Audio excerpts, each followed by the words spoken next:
সমস্ত মানুষের আদর্শ না পাক, মদিনার নবীর আদর্শ কেন পাক? দুনিয়ার মানুষের আদর্শ না পাক হওয়ার কারণ তার চোখ দুইটা না পাক, তার হাতটা না পাক, তার দেমাগ না পাক। কারণ আমি না পাক কেন? বক্তা হইয়া চেয়ারে বসে মজার মজার বয়ান দিলাম, কিন্তু এই এলাকার মানুষ জানে না আমার হাতটা কি পরিমাণ গুনার কাজ করেছে, আমার জবানটা কি পরিমাণ অপরাধ করলো, আমার চোখ দুইটা কি পরিমাণ অন্যায় করেছে। এই এলাকার মানুষ যদি জানতো, আমার চেয়ারে বসে বয়ান করার সুযোগ দিত না। আল্লাহ কয়, বান্দা আমি তোর সম্মানটারে নষ্ট করি নাই। কারণটা কি জানো? তুই বড় আলেম এই জন্য না, তোর বডির মধ্যে আছে পয়গম্বরের আদর্শ, আর তুই মুহাম্মদের উম্মত হওয়ার কারণে তোর ইজ্জত নষ্ট করি নাই। নষ্ট তো করি নাই, আমি আল্লাহ তোরে আবার ডাক দিলাম।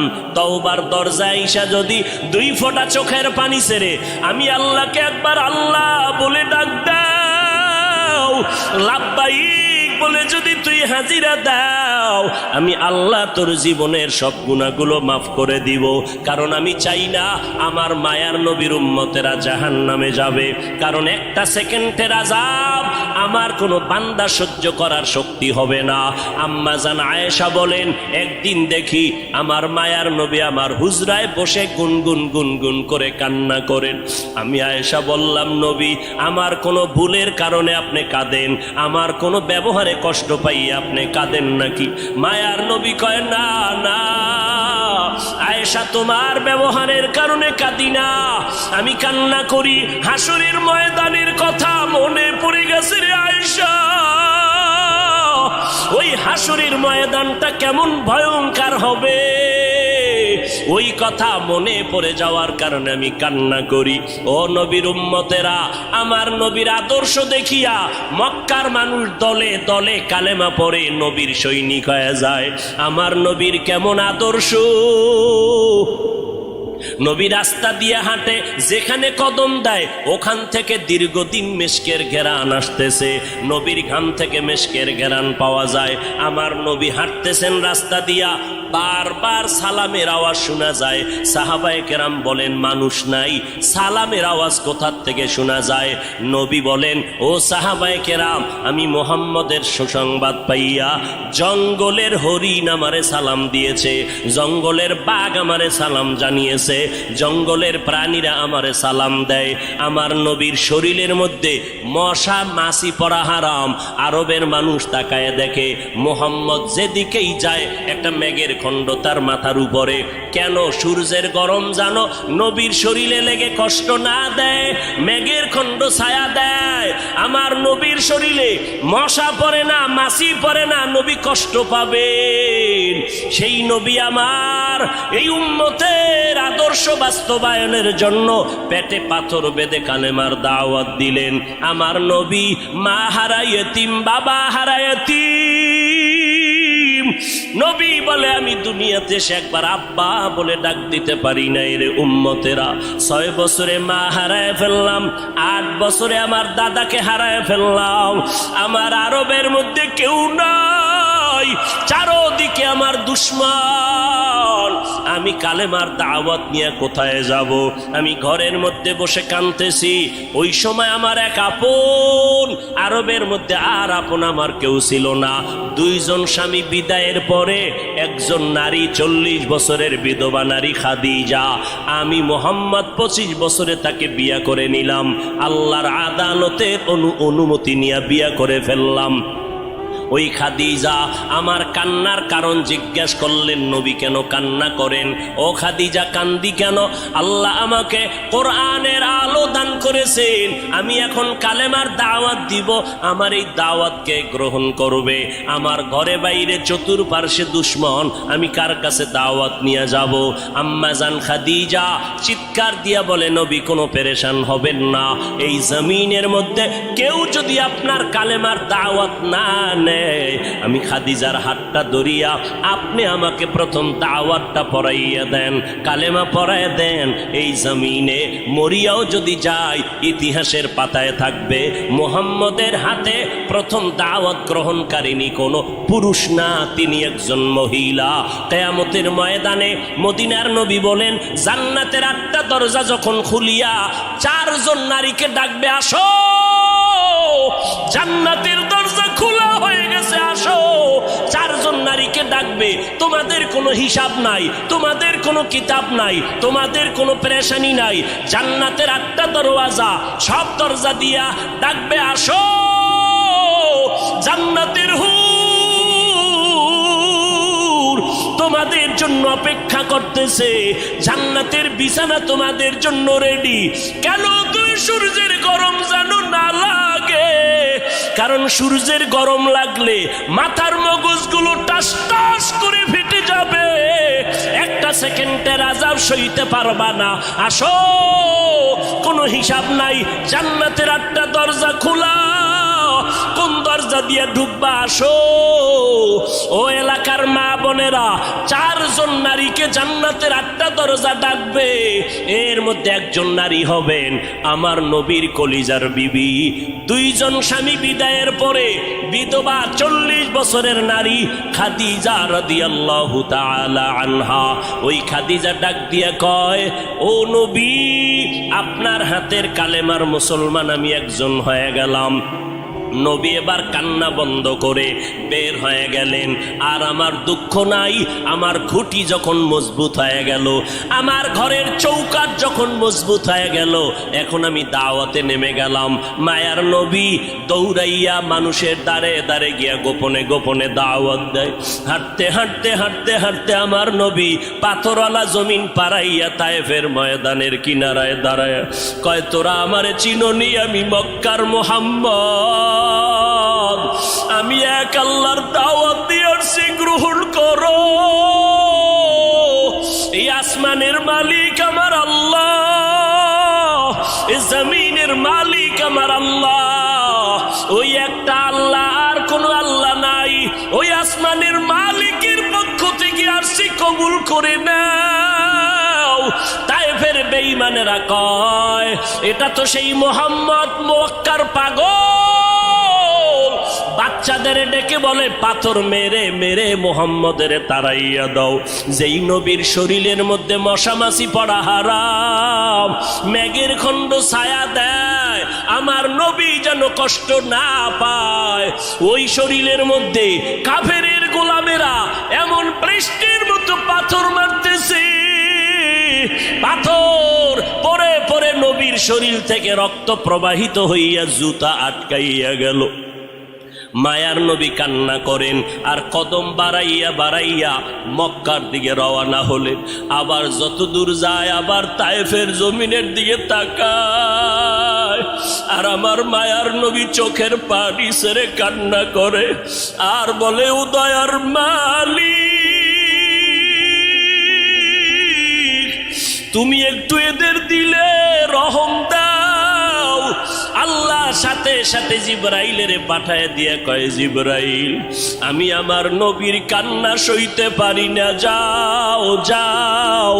মুসা নবী আমার আশেক, ঈসা নবী আমার আশেক, ইব্রাহিম আমার আশেক, আর আমি আল্লাহ নিজে মুহাম্মদের আশেক। আমার নবীর কান্না সইতে পারি না, জলদি করে যাও রে জিবরাইল। নবীর অনুমতি নিয়া তায়েফের জমিন উল্টাইয়া তায়েফের মানুষগুলো ধ্বংস করে দাও। জিব্রাইল আমিন আইসা আমার নবীরে যখন বললেন, নবী বলে, খবরদার ও ভাই জিব্রাইল, এই তায়েফের মানুষগুলোকে তুমি মারবা না রে ভাই, কারণ আমি দুনিয়াতে আসছি রহমাতুল লিল আলামিন। আজকে ওরা আমাকে চিনে না, এই জন্য আমারে পাথর মেরে তাড়ায় দেয়। ওরা যদি জানতো আমি মুহাম্মদকে, ওরা তো জানে না আমি মুহাম্মদের বাবা নাই, ওরা জানে নাই আমি মুহাম্মদ বড় অসহায়।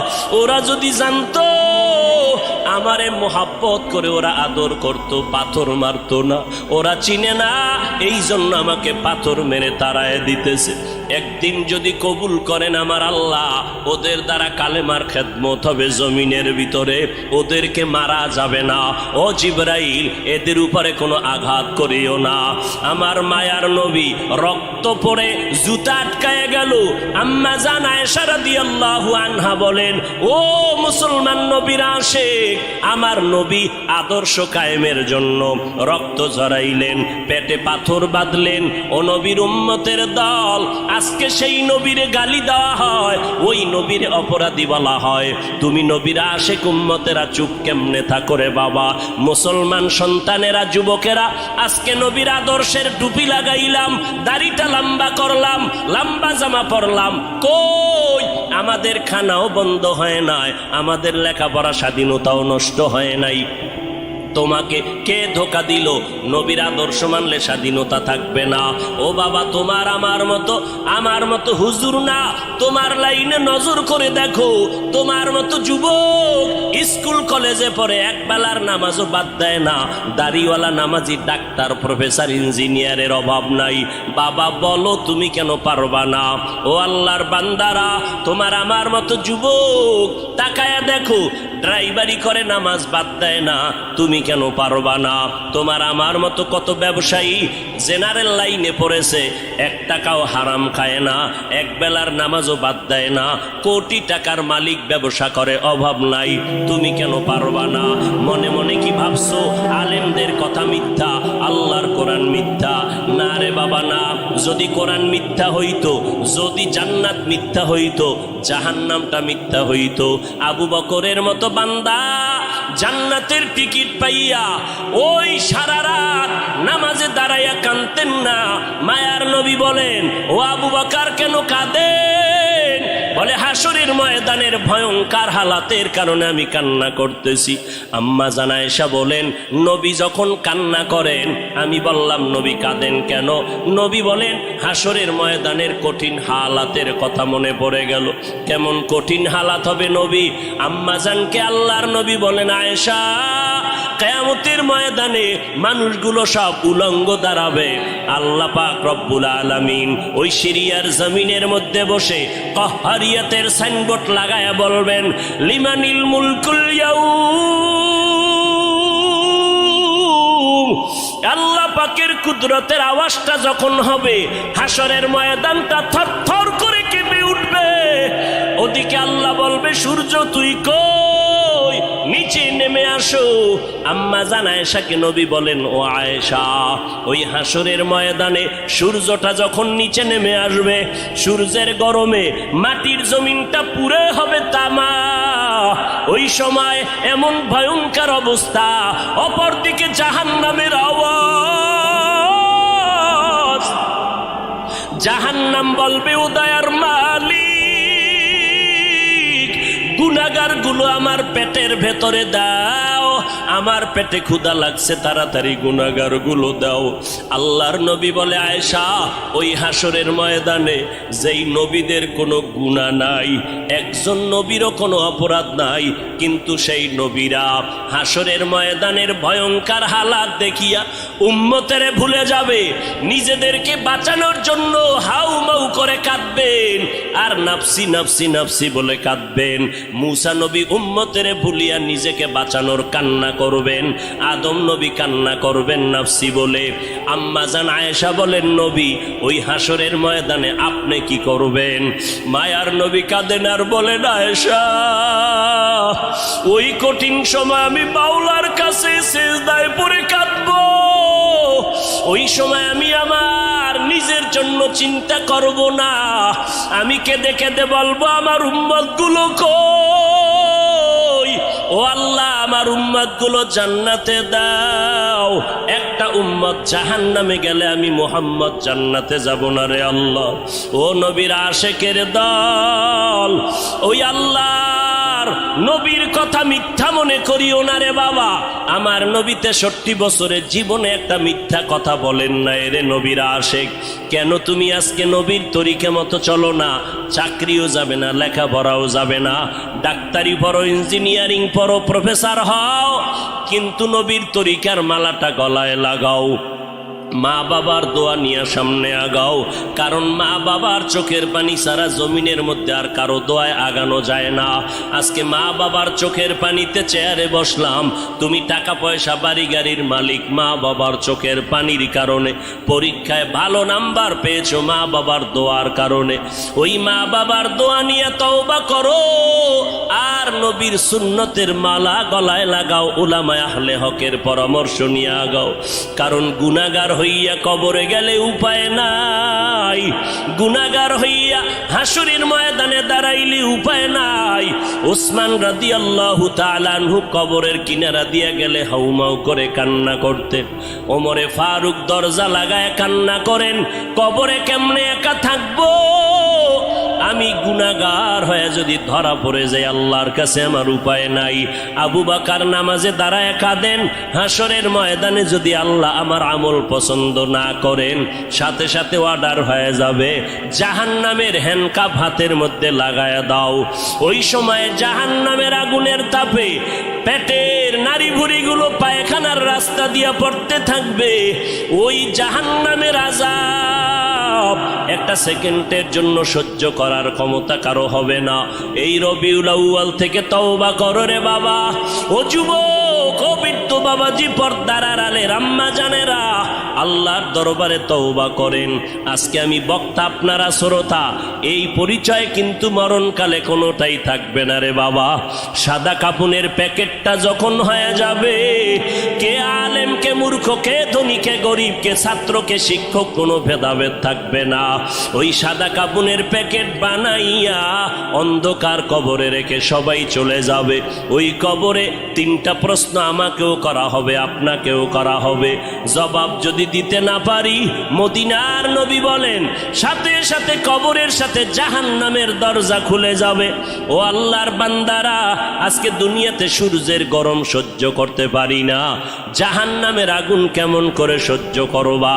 আল্লাহর কাছে দিল খুলিয়া বলো, অন্তর দিয়া বলো, হে মালিক, এই ময়দানে আমার মতো গুনাহগার কেউ নাই। গুনার কারণে আমার হাত না পাক, চোখ না পাক, অন্তর না পাক। ও আল্লাহ, তুমি আমাকে মাফ করে দাও আল্লাহ। ও আল্লাহ, নবীর চিনতে পারি নাই, নবীর সুন্নতের মালা গলায় লাগাইতে পারি না রে আল্লাহ। মানুষ কত সম্মান করে, হুজুর বলিয়া সম্মান করে। কত বুড়া বুড়া মানুষ পানির বোতল নিয়ে এসে কয়, হুজুর পানিতে দম করেন, আমার ঘরে অসুস্থ রোগী পড়ে আছে। কত বিশ্বাস নিয়ে আসলো যে আমার পানি পড়ার কারণে অসুস্থ রোগীটা সুস্থ হয়ে যাবে। কিন্তু ওই লোকটা জানেন আমি কত বড় গুনাহগার। আমার গুনার খবর যদি জানতো, কেউ আমার কাছে এসে পানির জন্য দাঁড়ায় থাকতো না রে আল্লাহ। ও আল্লাহ, আপনি জানেন আমি কত বড় অপরাধী। আমার গুনার খবর আমার মা বাবা ভাই বোনেরা কেউ জানে না, আপনি জানেন রে আল্লাহ। জানার পরেও তো রাগ করিয়া পানি বন্ধ করেন নাই, বাতাস বন্ধ করেন নাই। আজকে এই ময়দানের মধ্যে মনে হয় আমার মতো গুনাহগার কেউ নাই। তওবার নিয়ত করে ফেললাম রে আল্লাহ, জীবনে আর নামাজ ছাড়বো না, বেপরদায় চলবো না, আর মা বাবাকে কষ্ট দিব না, উলামায়ে আহলে হকের বিরুদ্ধে যাব না।